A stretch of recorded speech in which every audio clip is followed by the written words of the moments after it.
Lalu diiringnya aku ke pelataran luar bagian utara, dan dibawanya aku ke bilik-bilik sebelah utara yang berhadapan dengan lapangan tertutup dan berhadapan dengan bangunan yang di ujung barat. Panjang bangunan bilik-bilik itu di sebelah utara ialah 100 hasta dan lebarnya 50 hasta. Berhadapan dengan yang 20 hasta dari pelataran dalam dan berhadapan dengan lantai batu yang terdapat di pelataran luar, ada serambi yang berhadap-hadapan dan yang bertingkat 3. Di depan bilik-bilik itu ada gang menuju ke dalam yang lebarnya 10 hasta dan panjangnya 100 hasta, dan pintu-pintu masuknya adalah di sebelah utara. Bilik-bilik di tingkat atas adalah lebih kecil dari bilik-bilik di tingkat bawah dan tingkat menengah dari bangunan itu. Oleh karena serambi-serambi itu memakan lebih banyak tempat dari bilik-bilik itu.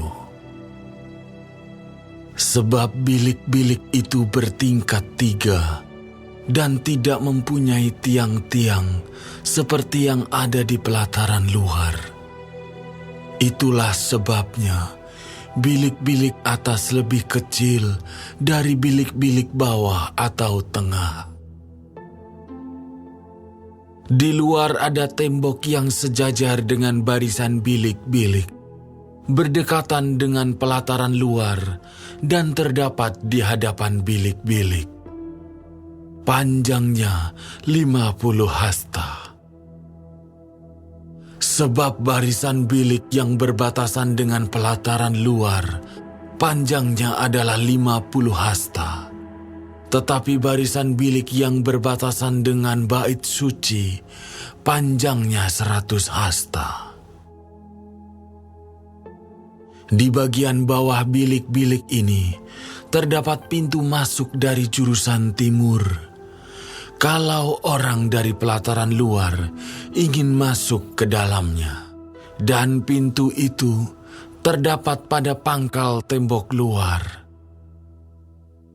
Di sebelah selatan, di hadapan lapangan tertutup itu, dan di hadapan bangunan yang di ujung barat, ada juga bilik-bilik, dan di depannya ada gang.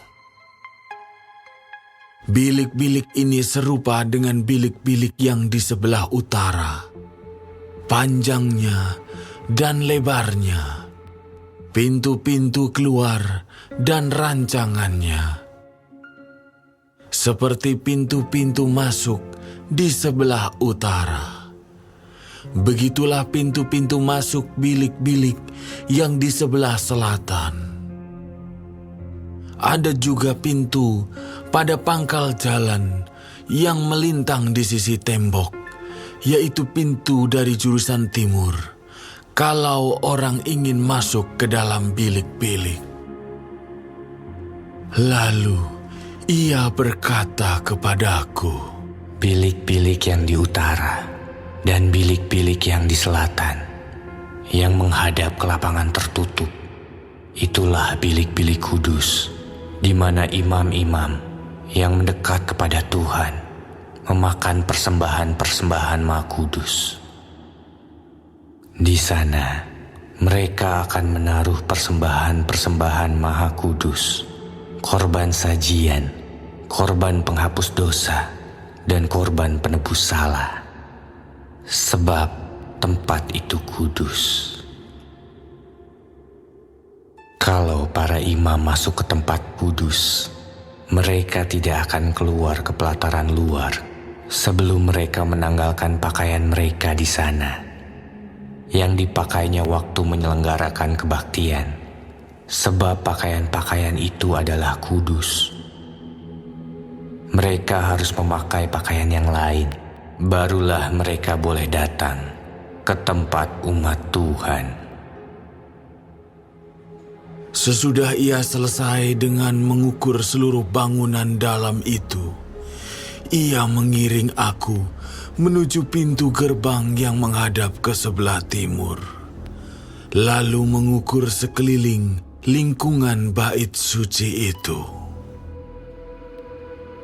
Ia mengukur sisi timur dengan tongkat pengukur 500 hasta menurut tongkat pengukur.